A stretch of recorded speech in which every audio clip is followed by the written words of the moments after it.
me prénomme Julien Malorand, donc je suis professeur de système d'information à l'ESSEC.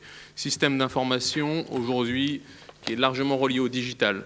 Pourquoi j'évoque ce sujet aujourd'hui avec vous? C'est parce qu'il me semble que dans la thématique du jour, à savoir le défi d'un monde globalisé, on doit parler des systèmes d'information. Le professeur Lemoigne a depuis de nombreuses années travaillé sur les systèmes d'information, avec la théorie du système général, avec la modélisation des systèmes complexes. Mais aujourd'hui, moi, je souhaite vous rapporter une histoire qui est issue de mon terrain de thèse de doctorat, qui finalement nous éloigne de tous ces travaux scientifiques, parce que quand on voit que dans la pratique, aujourd'hui, les organisations, les entreprises sont finalement encore loin, trop loin de cette pensée complexe. Et donc, c'est ce que j'essaye de faire depuis quelques années maintenant, depuis que j'enseigne à la fois à travers mon enseignement et mes travaux de recherche. Donc aujourd'hui, je propose de vous raconter une histoire qui est celle des systèmes d'information globaux.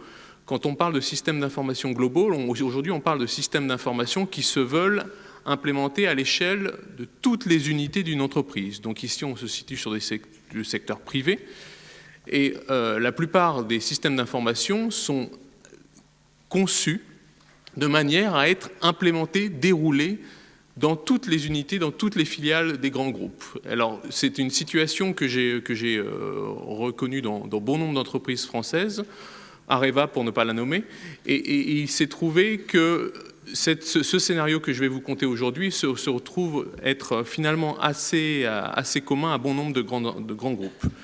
Donc dans la volonté de mettre en place des systèmes d'information globaux, il a été trouvé à travers les travaux de ma thèse qu'on est souvent dans une vision qui est largement normative, une vision qui est largement ethnocentrique par rapport au siège social de l'entreprise, qui se veut imposer des standards, qui se veut imposer une manière de faire, qui se veut imposer des codes culturels par rapport à soi-disant une certaine forme de législation, que ce soit sur des normes comptables, que ce soit sur des normes de processus d'affaires. Mais lorsqu'on se rend compte, lorsqu'on va aller un petit peu fouiller dans les pratiques des utilisateurs de ces systèmes d'information, on se rend bien compte que ces utilisateurs sont finalement victimes de ces systèmes globaux, systèmes d'information globaux, mondiaux, car ils ne répondent pas à leurs besoins locaux. Donc vous allez me dire, on est toujours dans cette discussion globale versus locale. Oui, mais dans le cadre des systèmes d'information, c'est extrêmement intéressant de voir, et c'est ça qui a concentré l'attention de ma thèse de doctorat, c'est en quoi les utilisateurs locaux se concentrent sur des pratiques de contournement pour finalement mettre à mal toute la structure mondialisée, normative du siège social pour répondre à leurs besoins locaux de manière sporadique. Et donc je me suis concentré sur ces stratégies de contournement, j'ai tenté de les énumérer, j'ai tenté de les qualifier, j'ai tenté de comprendre leurs conséquences. Et finalement, ce qui est aujourd'hui extrêmement intéressant, c'est de voir qu'on est, encore une fois, extrêmement loin des travaux du professeur Lemoigne sur la modélisation du système complexe, où on parlait de boucles de rétroaction, où on tentait de mettre en place la pensée complexe dans un système d'information. Mais aujourd'hui, 30 ans, 40 ans plus tard, on se rend compte, et je continue à faire ce travail d'investigation, que bon nombre d'entreprises ne suivent absolument pas ces conseils. Alors, ce que j'ai tenté de faire à l'issue de ce témoignage, c'est de pouvoir identifier une approche, je ne vais pas parler de méthode car ça serait beaucoup trop ambitieux, mais une approche qui tend à répondre aux préceptes de la pensée complexe pour sensibiliser, pour approcher les entreprises en leur disant les systèmes d'information mondialisés que vous voulez implémenter doivent répondre à certains préceptes, si vous voulez, qui soient non pas acceptés, parce que ce n'est pas le terme que je souhaite utiliser, mais plutôt qui répondent à un besoin qui est le besoin des humains qui les utilisent, des utilisateurs. Ce besoin utilisateur a été largement négligé pendant de trop nombreuses années. Donc, pour dépasser cette vision normative des systèmes d'information que j'ai pu constater, j'ai proposé différents concepts qui sont tous inspirés de la pensée complexe, bien sûr, mais aussi de la théorie de l'activité. Et donc, j'ai tenté de relier deux cadres théoriques, si je peux utiliser ce terme, épistémologiques, parce qu'on est vraiment sur des épistémologies qui sont assez différentes, donc ça crée aussi une difficulté. La théorie de l'activité, en deux mots, c'est une théorie qui a été créée par Leontiev et Vygotsky, qui sont des penseurs russes des années 20, qui ont été largement repris dans les années 90 à travers les travaux de Uriah Engelström. Mais la force de cette approche de la théorie de l'activité, c'est de se concentrer sur les micro-pratiques, donc sur les pratiques détaillées les plus fines possibles des utilisateurs, qu'on parle de système d'information, pour comprendre qu'est-ce qu'ils font au quotidien et ensuite de les mettre en perspective d'un objectif d'agir. Donc j'ai tenté de rapprocher ces deux cadres théoriques et j'en ai sélectionné quelques concepts que je souhaite vous présenter aujourd'hui, qu'on connaisse tous, mais qu'il faut voir ici aujourd'hui à la lueur des systèmes d'information. Le premier, c'est une approche par le collectif. Pendant de trop nombreuses années, pendant trop nombreux développements, on s'est concentré sur l'utilisateur sans se concentrer sur la dimension collective du point de vue social. Aujourd'hui, bon nombre de travaux en système d'information nous rapportent que c'est la dimension sociale et l'adaptation de la technologie qui compte, et non pas l'inverse. Ce n'est pas la technologie qui s'adapte à l'humain, mais c'est l'humain qui doit aujourd'hui s'adapter à la technologie. Ça, je pense qu'il y a un changement de paradigme à apporter pour qu'on puisse passer sur une situation inverse, où c'est plutôt l'humain qui va orchestrer une technologie en fonction des différentes attentes et besoins. Ensuite, on va parler d'une approche multifocale. Une approche multifocale, c'est l'idée de se concentrer non pas simplement sur les sièges sociaux avec leur volonté normative d'imposer des standards, d'imposer des processus d'affaires, mais plutôt de se concentrer sur les différentes attentes des parties prenantes. Alors ça semble aujourd'hui quelque chose d'extrêmement simple et naïf, mais ce n'est pas mis en place dans la plupart des processus de systèmes d'information. Le troisième point, c'est une approche historique. Quelle est l'histoire de l'entreprise vis-à-vis des systèmes d'information? Quelle est son approche vis-à-vis de la technologie? Quelle appétence ont les parties prenantes à la technologie? Encore une fois, il s'agit ici de comprendre toute l'histoire des humains, d'un groupe d'humains, à travers différentes formes de technologie. Ensuite, et c'est là que ça m'intéresse particulièrement, c'est de se concentrer sur la force des contradictions et des déviations comme moteur de changement. Et toutes les stratégies de contournement que j'ai pu identifier sur ces systèmes d'information globaux viennent de ces contradictions et ces déviations. C'est-à-dire que les utilisateurs, encore une fois, ont mis à mal les processus, les standards globaux des systèmes d'information pour finalement les adapter à leur guise. Et c'est comme ça que le système, progressivement, a évolué vers des solutions hybrides, mais qui répondent aujourd'hui beaucoup plus et qui sont beaucoup plus humaines comparées aux situations initiales. Il y a aussi la dimension d'expérimentation qui est extrêmement importante ici.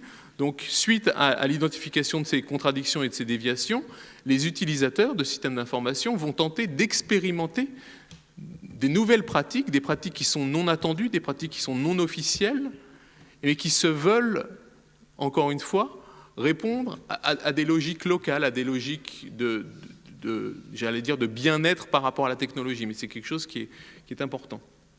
Ensuite, un point extrêmement puissant de la pensée complexe, c'est bien sûr de voir les systèmes d'information comme des systèmes ouverts. Bon nombre de cas aujourd'hui nous montrent que les systèmes d'information ont été considérés pendant trop longtemps comme des systèmes fermés, qui ont des interactions de manière asynchrone avec leur environnement, que ce soit d'autres systèmes d'information ou alors que ce soit par rapport à des outils de reporting, quels qu'ils soient. Un autre élément qui me semble important et qui, encore une fois, va complètement à l'encontre de cette vision normative, voire positiviste des systèmes d'information sur de nombreux, c'est la non-linéarité. Et l'évolution des systèmes d'information, et j'ai pu suivre l'évolution d'un système d'information de plusieurs milliers d'utilisateurs sur les 10 dernières années, et on se rend compte que ce sont des systèmes absolument non linéaires, qui répondent à toutes les caractéristiques de systèmes non linéaires. Et ça, encore une fois, c'est quelque chose qui n'a pas été prise en considération dans la plupart des développements. Voilà. Un autre élément, bien sûr, l'incertitude. L'incertitude, aujourd'hui, est du côté des concepteurs, l'incertitude est du côté des utilisateurs, l'incertitude est du côté de toutes les parties prenantes. Et si on accepte cette incertitude dans la technologie, alors on peut atteindre ce mot que tout le monde aujourd'hui tente de développer, ce qui est l'agilité. Mais c'est en acceptant cette incertitude qu'on peut tendre à une forme d'agilité, à une forme d'intelligence organisationnelle. L'auto-organisation, je ne redétaillerai pas ici ce qu'on signifie par auto-organisation, mais on est vraiment sur des systèmes auto-organisants. Mais encore une fois, ces systèmes auto-organisants ne sont pas ce que j'ai pu constater en entreprise sur le terrain. On est loin d'avoir des systèmes auto-organisants. On est sur des systèmes où on a toujours une approche top-down, si vous pouvez me permettre l'expression, où on a des donneurs d'ordre qui tentent d'imposer des pratiques et des manières de rapporter l'information, de rapporter la donnée.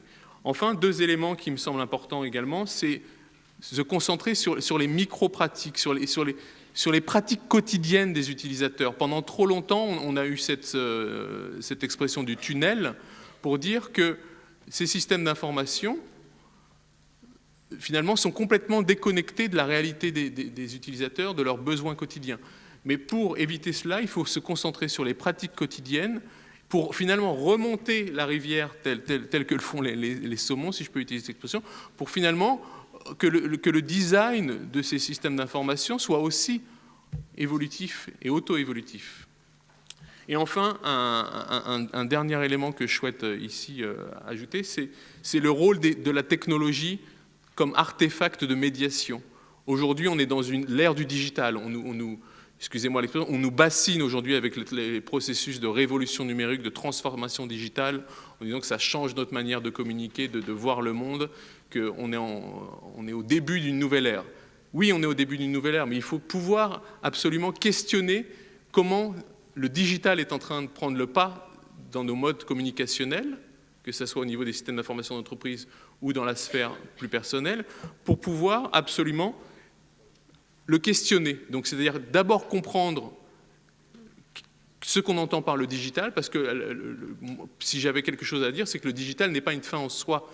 Et aujourd'hui, la manière dont on nous le présente, la manière dont tout un bon nombre de travaux nous présentent le digital, c'est-à-dire que c'est la nouvelle révolution, sans nous dire quelle est la finalité de cette révolution. Donc je pense qu'il faut pouvoir questionner la révolution du digital, la révolution du numérique, pour pouvoir la comprendre. Et pour cela, j'aurais souhaité donc me rattacher à des travaux d'Edgar Morin, c'est-à-dire que dans les situations rapportées de ce cas de système d'information mondialisé, chaotique, incertain, il me semble important d'accepter que le système d'information est une construction technique et sociale, mais aussi qu'il requiert le recours à une pensée complexe qui puisse traiter l'interdépendance, la multidimensionnalité et le paradoxe. Et enfin, je voudrais prendre, pour terminer, une citation d'Edgar Morin qui est publiée dans Les 7 Savoirs, qui dit « Il s'agit d'armer chaque esprit dans le combat vital pour la lucidité ». Et je pense qu'aujourd'hui, face à cette ère du numérique, face à cette ère du digital, il est absolument nécessaire de s'engager dans un processus de déconstruction, de compréhension de tous ces algorithmes, de tout ce qu'on entend par le big data, par l'intelligence artificielle, pour comprendre ce que cela signifie et comprendre aussi l'épistémologie qui est derrière tous ces travaux liés aux digitaux. Merci.